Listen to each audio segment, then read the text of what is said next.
Very Noise je video, pri katerem so povezave med animiranim videom, eksperimentalnim videom in glasbenim videom zelo fluidne, zelo povezani so vsi trije pristopi.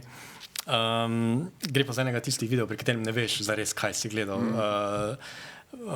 Gre za popolni narativni absurd. A imaš mogoče svojo interpretacijo tega, kaj smo tukaj videli? Ne, si mi vzel besede iz ust. Ne vem, kaj sem pravkar videl, ampak vem, da mi je hudo.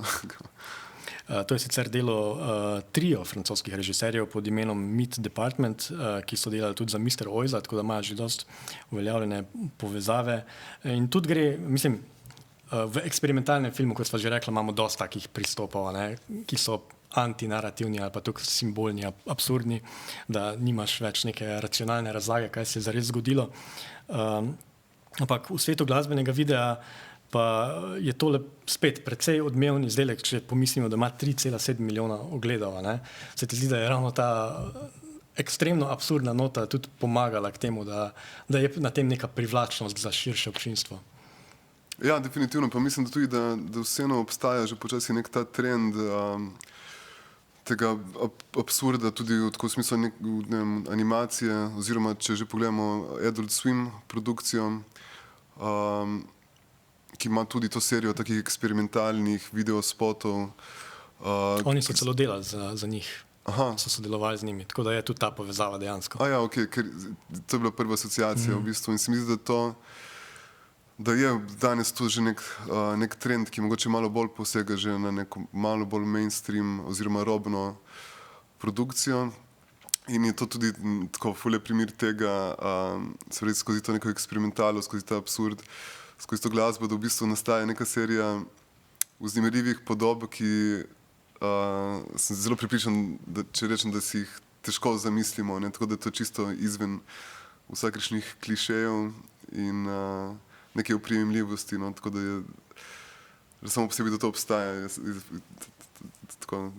Če te postavim v položaj ugibanja, kako misliš, da nastaja en tak videospot? Mislim, pripoved tega videospota. Gre za čisto asociacijo prostega uma, ne vem, da rečeš, da imamo nekaj, pa potem nekaj čist drugačnega, ali dejansko obstaja nek racionalni temelj, da zgradiš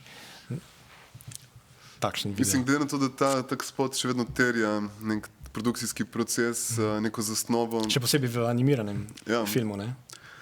In se pravi, neko zasnovo, nek storyboard, tako ziher obstaja pa tudi neka logika za tem sosledjem podob,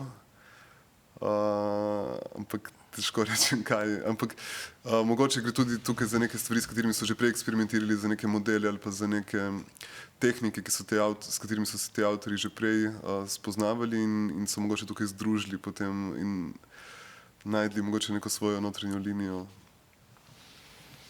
Ok, še zadnji videospot danes, ki pa je toliko bolj aktualen, gre za video Andersona Paaka, za njegov single Lockdown, ki tematizira prav, ne samo da je najnovejši, ampak tematizira tudi stanje, v katerem smo, namreč izolacijo, karanteno in nasploh korona krizo. Poglejmo si.